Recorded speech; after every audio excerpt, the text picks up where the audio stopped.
Aujourd'hui, nous venons prier pour Fidel Bazana dans la foi. Lorsque celui qui a charge de protéger, c'est lui qui tue.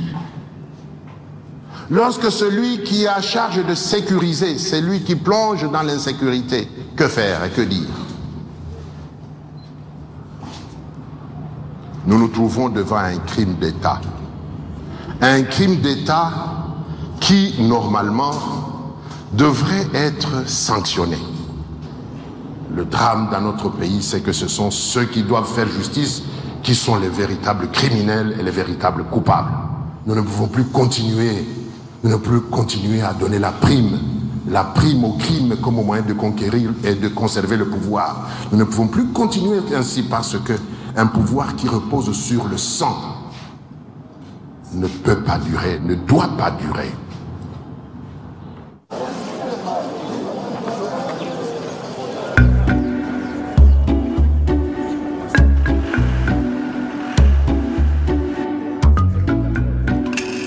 Après 6 mois d'audience, les plaidoiries vont enfin permettre à tous les protagonistes du procès de s'affronter.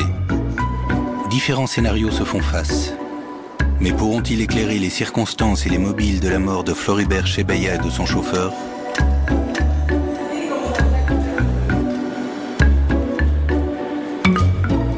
Nous avons induit que Floribert Chebeya est mort asphyxié. Le prévenu Ngoï, Christian Kenga, Mouilambe Paul et Mugabo Jacques lui ont, sur instruction du prévenu Moukalaï, Ouamateso Daniel, mis un sachet.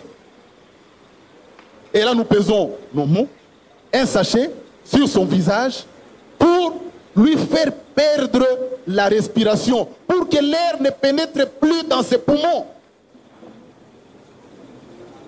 Vous aurez donc, monsieur le premier président, honorable membre de la composition, à pouvoir les condamner. La peine capitale pour assassinat de Floribert Chebeya, la peine capitale pour assassinat de Fidel Bazana, la peine de mort pour terrorisme. Ainsi, vous aurez, n'est-ce pas, à répondre positivement à l'attente de l'opinion tant nationale qu'internationale, cette opinion qui avait taxé votre cours des parodies de justice. Floribert Chebeya est mort. Ça, nous ne contestons pas.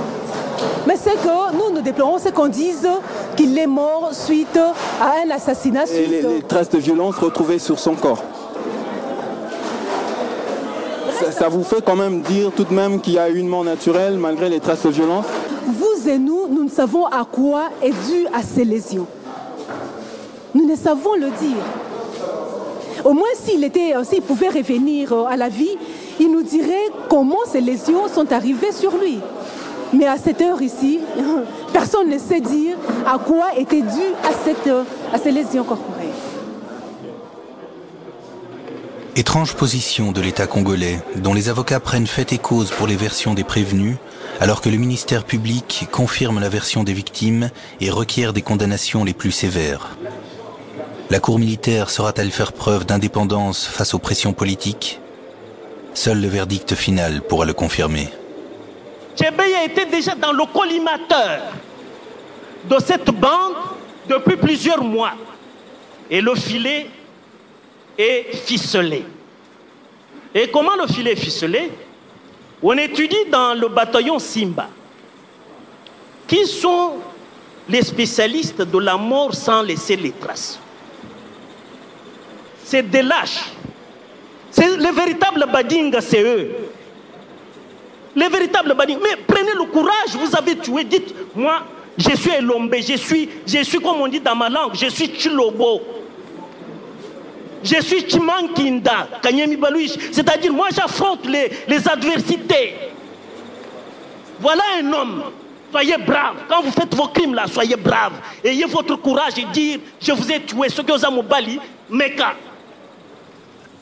En ce qui concerne le décès de Chebeya, le ministère public a conclu, sur base simplement de l'aspect extérieur de mon client, parce qu'on l'a considéré, lui, comme une décharge publique. On l'a considéré comme un cloaque, on l'a considéré comme une caque, et on a ouvert toutes grandes les vannes de la vilainie et de la bassesse. Messieurs de la Cour, messieurs de l'organe de la loi, consolez-moi, je vous supplie, en me donnant même les restes du corps de M. Fidel Bazana.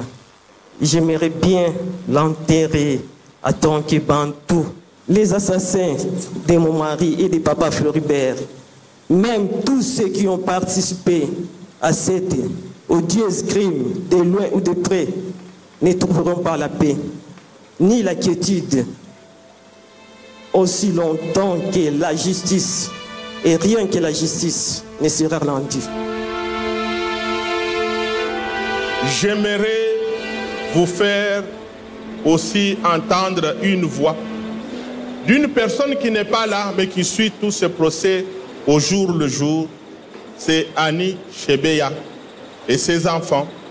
Dans le froid du Canada, elle a lancé cette phrase qui me revient en ce moment. Elle dit, bâtonnier, bazalaki kolia bato, kasi yambaloyo bakosanza makila ya Floribert. Alors, quelle est votre vie là au Canada? C'est difficilement, mais nous sommes dans notre petite maison et on est là, les enfants vont à l'école, moi-même aussi, je vais à l'école, j'ai fait une option là d'éducation à la France, et c'est difficile, on ne connaît pas encore la langue. Chaque jour de l'audience, l'avocat qui m'appelle et j'appelle l'avocat, ils me disent de quoi ils ont parlé. Nous, ça nous fait très mal. Parce que jusque-là, John nous se promène, il est libre.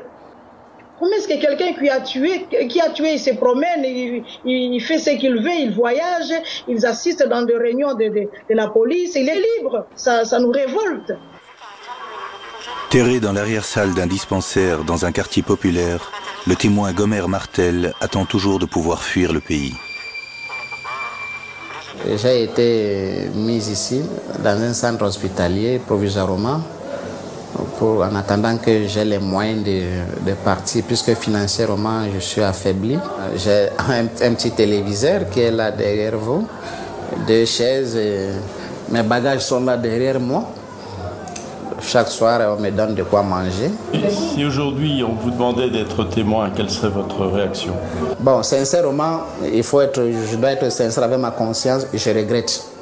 Sincèrement, je regrette parce que... D'avoir été témoin. Oui, je vois vraiment c'est devenu très sérieux sur ma tête. Voilà maintenant que tout ceci est retombé sur moi.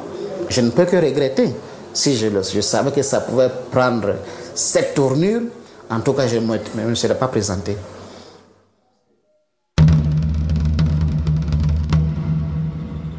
À mon commandement, à droite, ligne,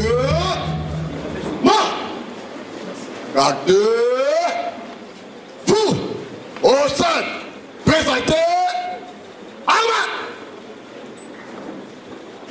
La Cour militaire de Kinshasa-Gombe, statuant contradictoirement en audience publique à l'égard du prévenu Daniel Moukalay.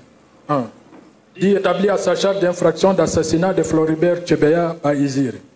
Les condamne de ses chefs sans admission de circonstances atténuantes à la peine de mort. La Cour prononce sa destitution. À l'égard du prévenu Michel Mouy, la Cour dit établi à sa charge l'infraction d'assassinat de Floribert Chebeya à Izire et les condamne de ses chefs en tant que complice à la servitude pénale à perpétuité. À l'égard des prévenus Georges Kitungwa, François Ngoï Moulongoï et Blaise Mandiango Bouleri. 1. La Cour dit non établie dans leur chef les infractions d'assassinat de Floribert Chebeya et les Anaki. Outre le colonel Moukalay, la Cour condamne à la peine capitale les 3 militaires déserteurs toujours en fuite à l'étranger.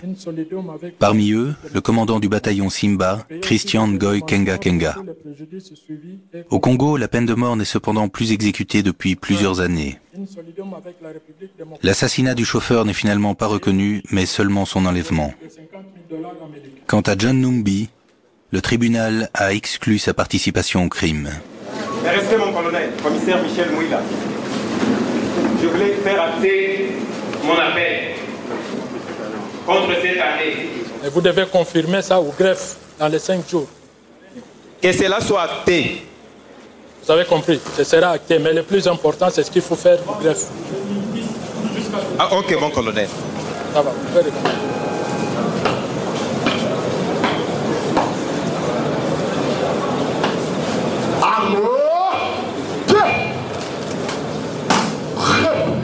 Les parties civiles ont constaté que le principal suspect a été épargné, comme si l'objectif de ce procès était avant tout non pas de faire découvrir la vérité, mais de disculper celui que les parties civiles considèrent comme le principal suspect.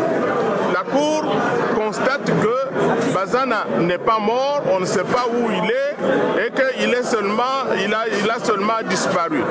Nous demandons qu'on nous rende alors Bazana. S'il est vivant, qu'on nous le ramène. Et s'il a été tué, qu'on amène ses restes. Et voilà pourquoi les parties civiles considèrent que le procès Chebeya n'est pas encore terminé. Le procès est encore ouvert. Et pour les parties civiles, la lutte continue.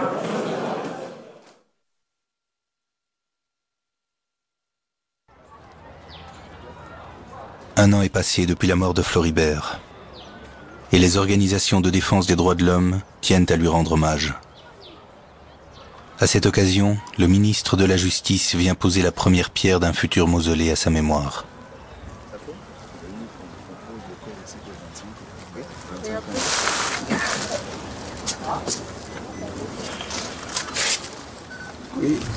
Floribert, j'aimerais, devant ta tombe aujourd'hui, t'annoncer la volonté ferme du gouvernement de protéger ceux qui font ou qui poursuivent ton œuvre des défenseurs des droits de l'homme, de la nécessité cornélienne d'établir la vérité sur ta mort, que l'impunité ne soit pas un vain mot. Avec ces mots de circonstance de l'excellence, monsieur le ministre. Osez placer cette pierre. La construction du mausolée n'a pas. Osez placer cette pierre là-bas. Osez. Vous mettez cette pierre, nous la jetons. Nous attendons. Et puis vous trop d'honneur pour le gouvernement. Pourquoi? Et vous voulez donner au ministre de la Justice de venir poser la pierre pour le mausolée. En vertu de quoi? Aussi longtemps que Numbi n'est pas général Numbi, n'est pas encore arrêté, et le corps de Bazana, on ne l'a pas encore retrouvé, qu'on ne vienne pas nous distraire ici. Les organisations de défense des droits de l'homme ont perdu l'autorité morale qu'incarnait Floribert Chebeya.